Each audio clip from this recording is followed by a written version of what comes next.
Santo Dios, 7 de noviembre, hermano. Ya están listos para fin de año, para la cena de Navidad. Ya están alistando los regalos, la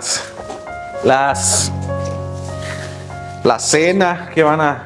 Ya, todavía no están preocupando por eso. Ah, qué bueno, está bien. No se preocupe, hermano. De todas maneras, lo que se va a hacer, se va a hacer. Y ahí nos invitan al recalentado, aunque sea. Vamos a entrar al consejo de la palabra de Dios, hermanos. Vamos a orar por este momento, y vamos a orar por las ofrendas también y por los ofrendadores. Amado Señor, te damos gracias por la oportunidad que nos brinda, Señor, de estar en este lugar. Gracias te damos por el corazón de cada uno de tus hijos que ha dispuesto a ofrendar en esta tarde para tu obra, para tu casa, para este lugar, Señor. Te pido que esa ofrenda sea bendecida, Señor, que esas manos que dieron sean bendecidas por ti, Señor, por tu Espíritu Santo. Sigue bendiciendo a mis hermanos para que puedan seguir siendo de bendición a esta congregación, Señor. Que sus necesidades y sus carencias quizás, Señor, estén siempre presentes en el corazón de ellos, de que tú tienes el control de toda y cada una de las situaciones, Señor. Bendice este lugar, que estas ofrendas puedan ser, Señor, utilizadas de forma correcta en este lugar. Y te pido, Señor, que en este momento seas hablando a nuestro corazón a través de tu palabra.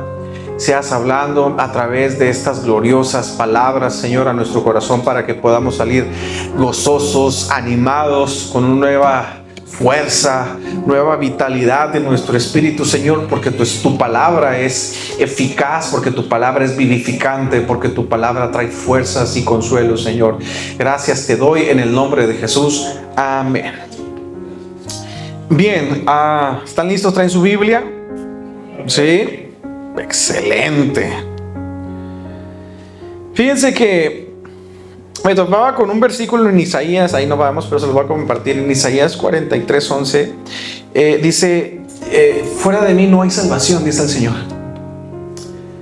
Dice, yo Jehová, fuera de mí no hay quien salve.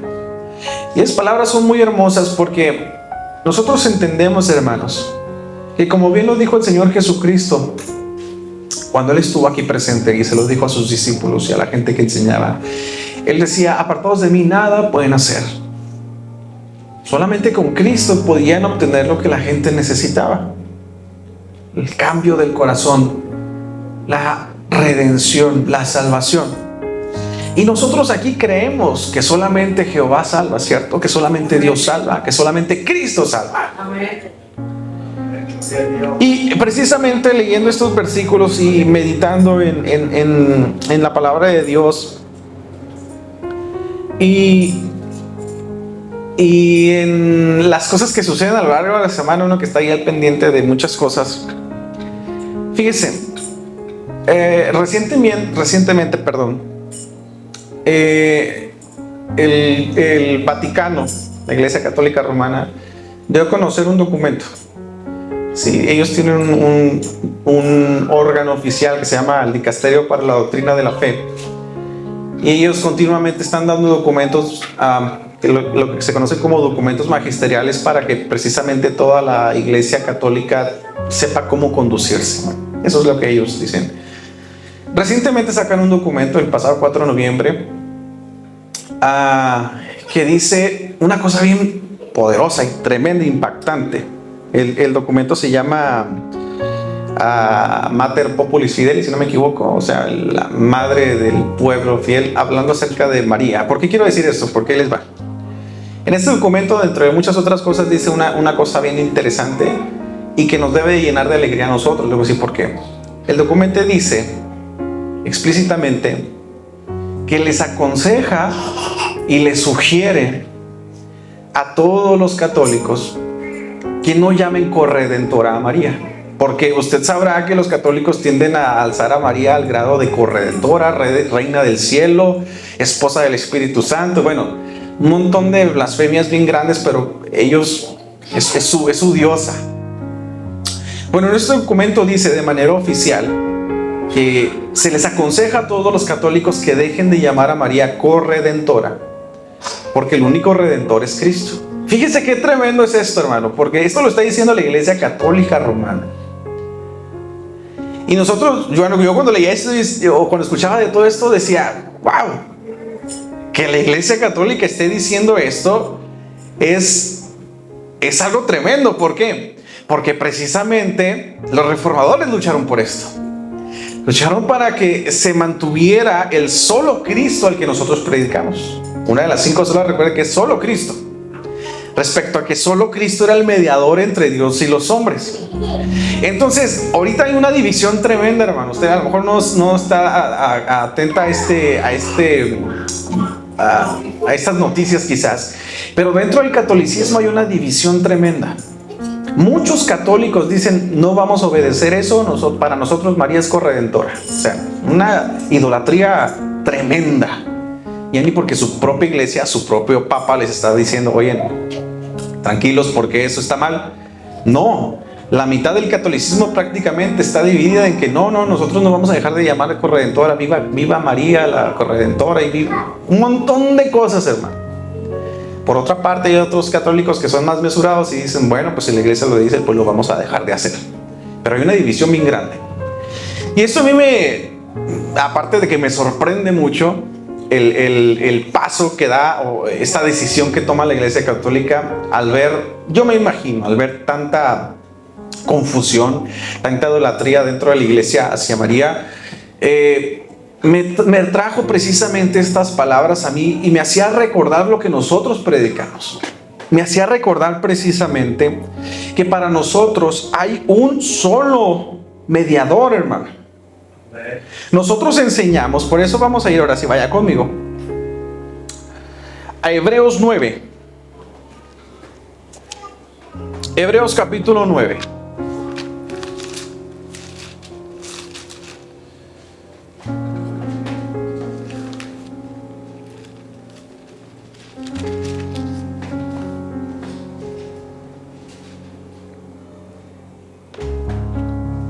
Hebreos capítulo 9, versículo 15 dice así. Así que, hablando el autor sobre Jesús, sobre Cristo, sobre el Mesías, dice, así que por eso es mediador de un nuevo pacto. Pero hay que entender, hermano, ¿qué es un mediador? Antes que nada entendamos esta cuestión. ¿Qué es un mediador? Bueno, un mediador es el que une a dos partes que están en enemistad. ¿Se entiende? Vamos a suponer que aquí yo estoy en enemistad con Cibeles, por poner un ejemplo. Estamos en enemistad, no nos podemos ni ver, nos decimos un montón de cosas cada que nos vemos. Es una aparentemente quebrada. Pero viene Anita, se pone en medio de nosotros dos y dicen, a ver, oigan, vamos a arreglar las cosas, a ver, ¿qué tienes que decir tú? ¿Qué tienes que decir tú? ¿Cómo lo podemos solucionar? Bueno, es alguien que trata de unir dos partes que están en total enemistad. Esto es un mediador, el que media entre dos partes diferentes. Entonces, dice aquí el versículo de Hebreos que Cristo es un mediador de un nuevo pacto. ¿Por qué? Porque en el antiguo pacto el hombre estaba totalmente separado de Dios. Había enemistad entre Dios y el hombre, ¿cierto? Había enemistad entre Dios y el hombre a causa de ¿qué? Del pecado. Había enemistad. Y no había mediador, había mediadores humanos. ¿Quiénes eran los mediadores humanos? Los sacerdotes, los profetas, quienes hacían esta labor de mediación, pero una mediación imperfecta ante Dios y los hombres. Pero dice aquí el escritor, así que por esto es mediador ¿de qué? De un nuevo pacto. Las cosas viejas han pasado, el Señor vino y cumplió el viejo pacto y ahora es un nuevo pacto. En este nuevo pacto hay un mediador. ¿Por qué? Porque sigue habiendo enemistad entre Dios y el hombre a causa del pecado. Esa enemistad está presente, pero hay un mediador. Jesucristo intercede en todo aquel que en Él cree. Cuando tú crees en Jesucristo, automáticamente el Señor Jesús se vuelve tu mediador entre tú y Dios en este nuevo pacto. Entonces Cristo intercede, porque dice aquí, Versículo 14, para que interviniendo muerte para la remisión de las transgresiones, esto es lo que hizo Jesucristo, que había bajo el primer pacto, los llamados reciban la promesa de la herencia eterna. Entonces, fíjate, el mediador que es Cristo, no solamente es mediador porque está ahí para acercarte a Dios, sino que es mediador porque, número uno, Él pagó el precio. Primeramente, había una deuda que pagar de la parte culpable que no podíamos pagar, y vino Jesucristo y pagó esa deuda.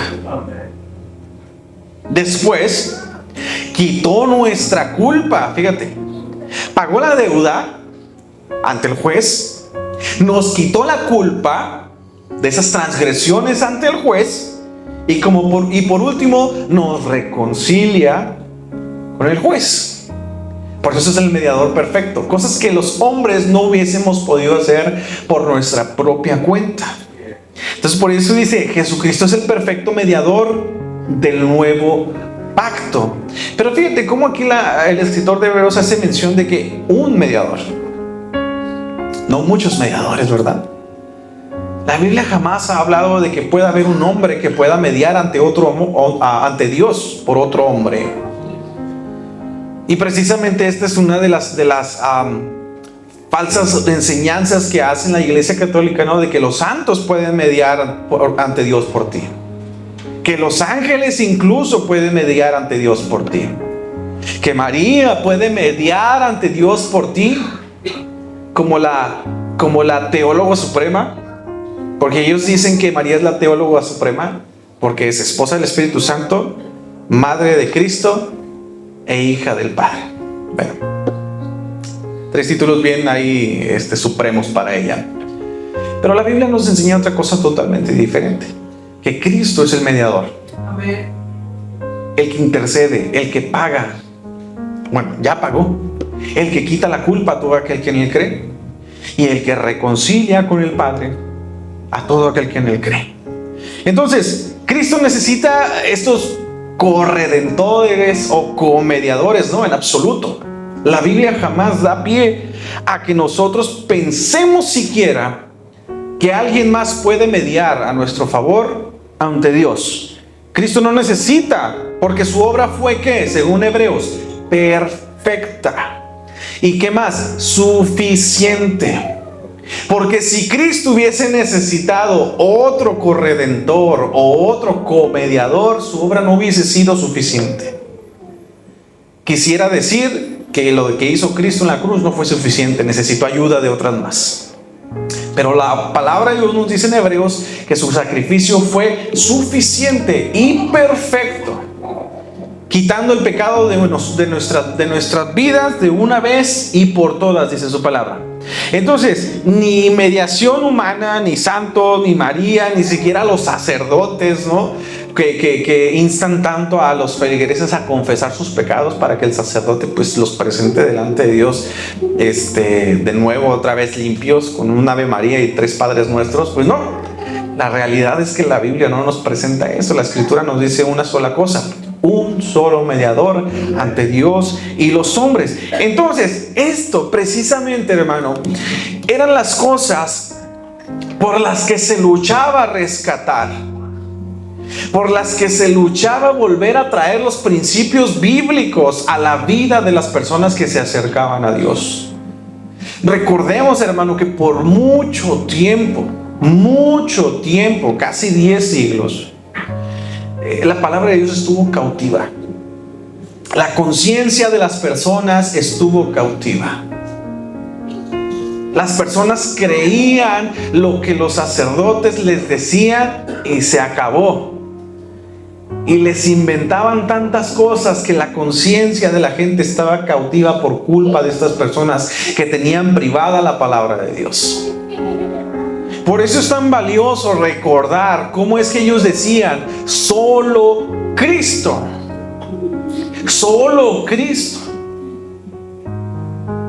Porque nos hace entender, hermano, que nuestra relación es directa con Dios, de que no necesitamos andar Se va a escuchar fea la palabra, mendigando misericordia de personas, de sacerdotes, de santos, de espíritus, sino que nuestra relación es directa con Jesucristo. Amén.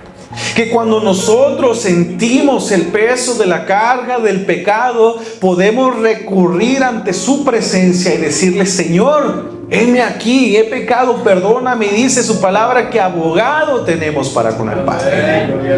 Pero solo Cristo, hermano. Por eso es que debe darnos mucho gozo este tipo de noticias, porque nos hace entender que vale la pena estar predicando, que vale la pena ir en contra de la corriente. Que cuando alguien quiera decirte a ti que puede haber muchos otros más mediadores, tú puedas tener la seguridad de que no, que la palabra de Dios nos dice una cosa completamente clara: solus Christus, o solo Cristo. Esto afirma que todo lo que necesitamos para reconciliarnos con Dios está en Jesucristo. Todo lo que necesitamos para reconciliarnos con Dios está en Jesucristo. Ahora lo podemos entender de manera muy clara. Para nosotros esto es una verdad básica, esencial. Pero vieras qué valioso fue esto para las personas del siglo XVI que empezaron a entender esto por primera vez. Cuando estos hombres se levantan contra el sistema y empiezan a decir: solo Cristo. No, pero que los santos, solo Cristo. No, pero que el Papa, solo Cristo. No, pero que María, solo Cristo. Ese es nuestro legado, hermano. Es un legado hermoso que nosotros tenemos y que debemos atesorar, cuidar, predicar, compartir. Solo Cristo. Dice: el cual se dio a sí mismo.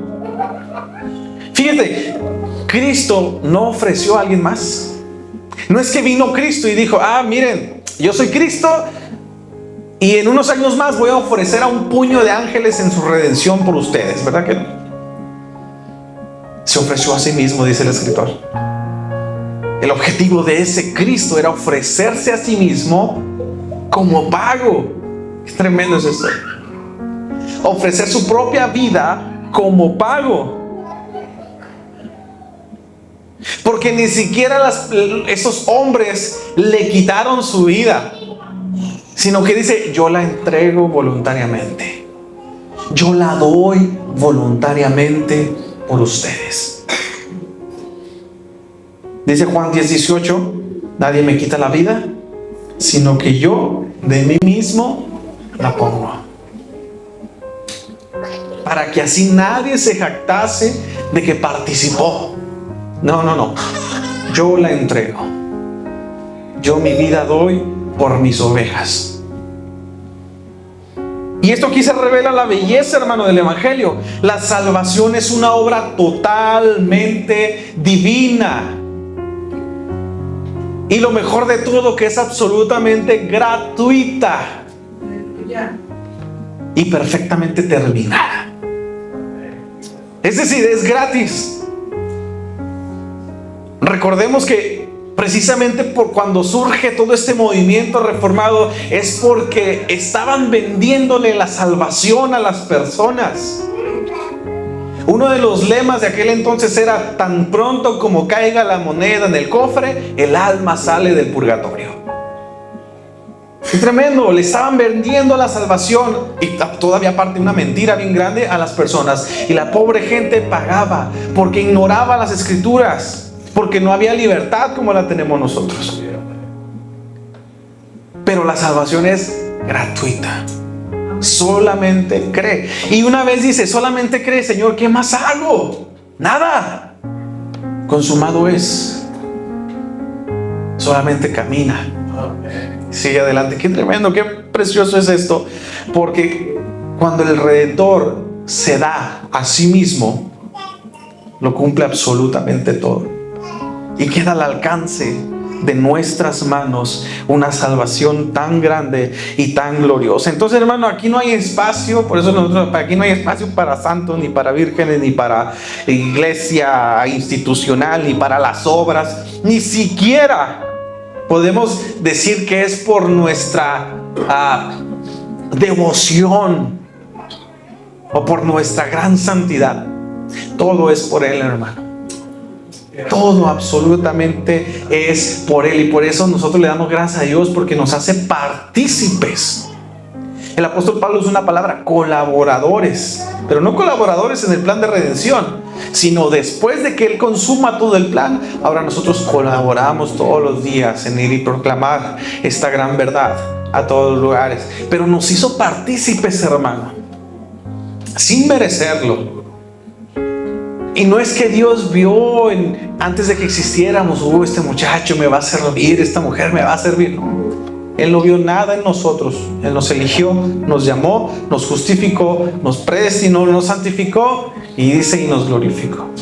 Todo sin absolutamente nada que dar a cambio.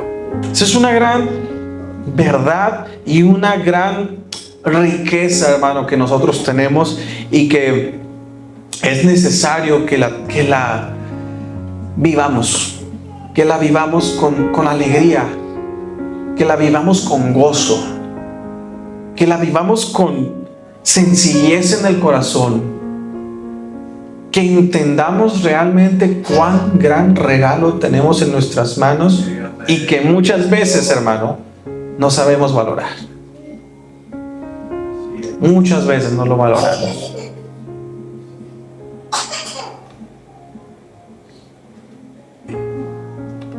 Entonces, este solus Christus no fue una invención, hermano. No fue algo que se inventó Lutero, Calvino, o Zwinglio, o Melanchthon, o Juan Hus. No fue algo que se inventaron ellos. Fue una recuperación de los principios bíblicos, del fundamento apostólico.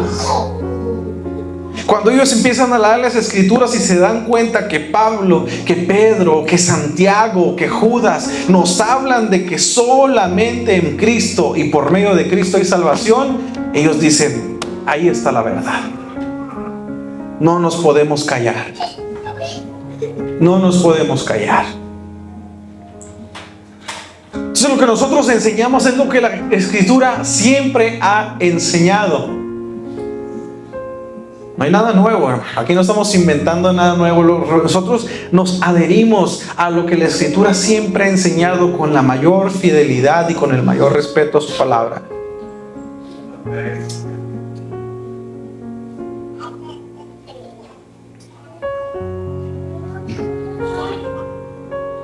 Entonces, mis hermanos, cuando nosotros leemos el Evangelio, entendemos tres cosas fundamentales en cuanto a Cristo. Cristo es suficiente. Cristo es perfecto. Y Cristo lo es todo. Esas tres cosas debe ser el Señor para nosotros. Suficiente, perfecto y todo para nosotros. Entonces, cualquier intento, hermano, de compartir este oficio redentor de Cristo es caer en idolatría. Por eso decimos que los católicos son idólatras. Son idólatras.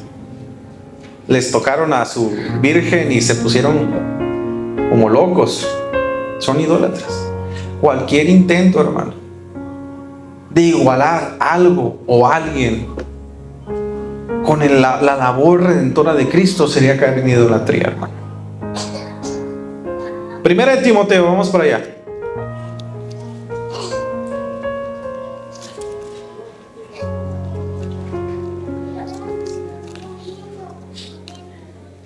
Primera carta a Timoteo, capítulo 1, versículo 15, dice así: palabra fiel y digna de ser recibida por todos, que Cristo Jesús vino al mundo para salvar a los pecadores, de los cuales yo soy el primero, decía el apóstol Pablo. Palabra fiel y digna ¿de qué? De ser recibida. De ser recibida. Pocas veces se menciona, y aunque toda la escritura es inspirada por Dios y toda la escritura es verdad, pocas veces se menciona con tanto énfasis un texto de decir palabra fiel y digna de ser recibida es esta. Porque este es el centro del evangelio. Porque este es el poder del evangelio, que es que Cristo Jesús vino al mundo para salvar a los pecadores, de los cuales yo soy el primero. O usted, yo, quien sea, todos quisiéramos ocupar el primero, ¿no? De los cuales somos el primero. Entonces, hermano, Jesús no vino a ayudar al hombre a salvarse. Entendamos esa parte. Dios, ayúdame a ser salvo. Dios no vino a ayudar a nadie a salvarse. Dios vino a salvar al hombre. ¿Lo comprendemos? Jesús no vino a ayudar al hombre a salvarse. A ver, 50% tú, 50% yo, échale ganas. Porque si no, no pasas. No. Jesús vino ahí, palabra, dice el apóstol, que Jesucristo vino al mundo a salvar a los pecadores. Entonces Jesús no vino a ayudar, vino a salvarnos completamente. Entonces, hermano, nosotros debemos de tener este orgullo, no un orgullo así malo, un orgullo religioso, sino un orgullo de gratitud ante el solo Cristo del cual nosotros participamos en esta fe. El orgullo de decir, lejos esté de mí, como lo predicaba hace 3 viernes, creo, no me acuerdo si domingos. Lejos esté de nosotros gloriarnos en nuestras obras, lejos esté de nosotros gloriarnos en alguien más, en la labor de alguien más, en la predicación de alguien más, sino en la cruz de Cristo, como dice Gálatas 6:14. Nos gloriamos en la cruz de Cristo porque nosotros decimos solo Cristo. Ese es nuestro lema, solo Cristo. Porque sabe, hermano, cuando usted vaya afuera,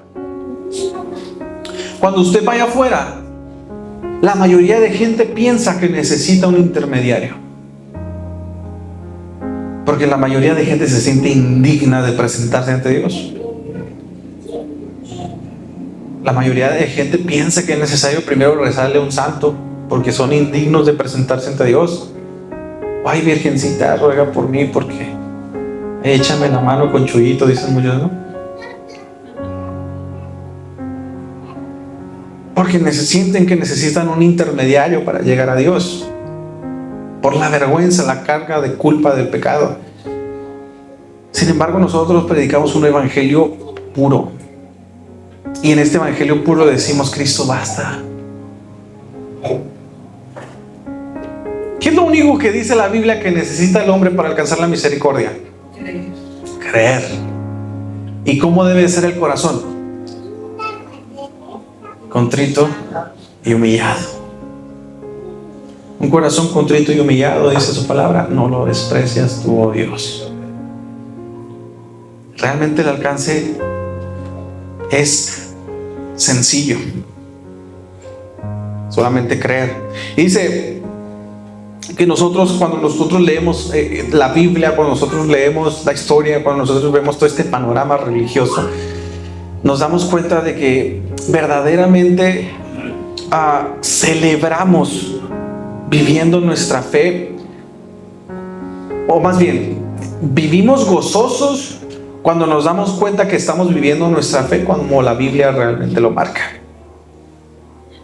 Es un orgullo, y no quiero que me malentienda esta palabra de orgullo para decir así bien cuello alzado, sino la misma palabra de Dios nos enseña que el poder de Dios está en el evangelio y que no nos avergonzamos del evangelio, ¿verdad? Sino todo lo contrario, que lo predicamos porque es poder de Dios.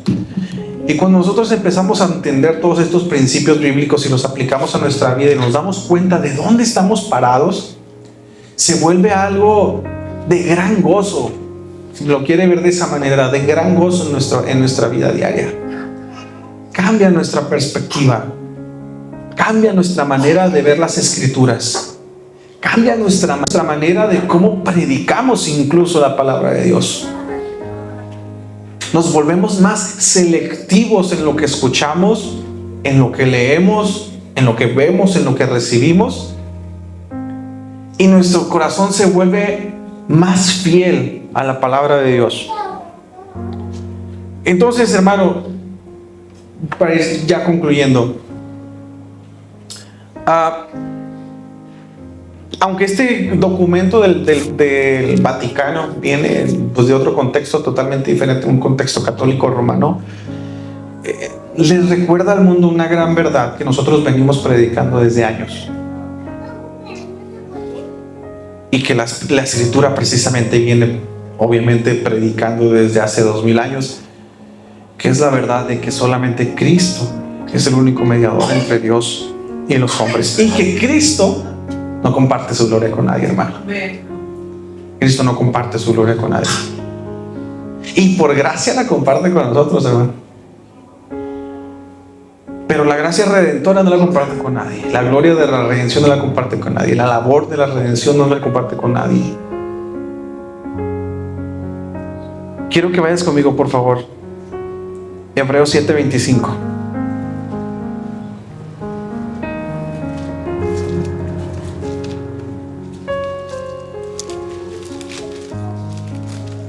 Y con esto cierro.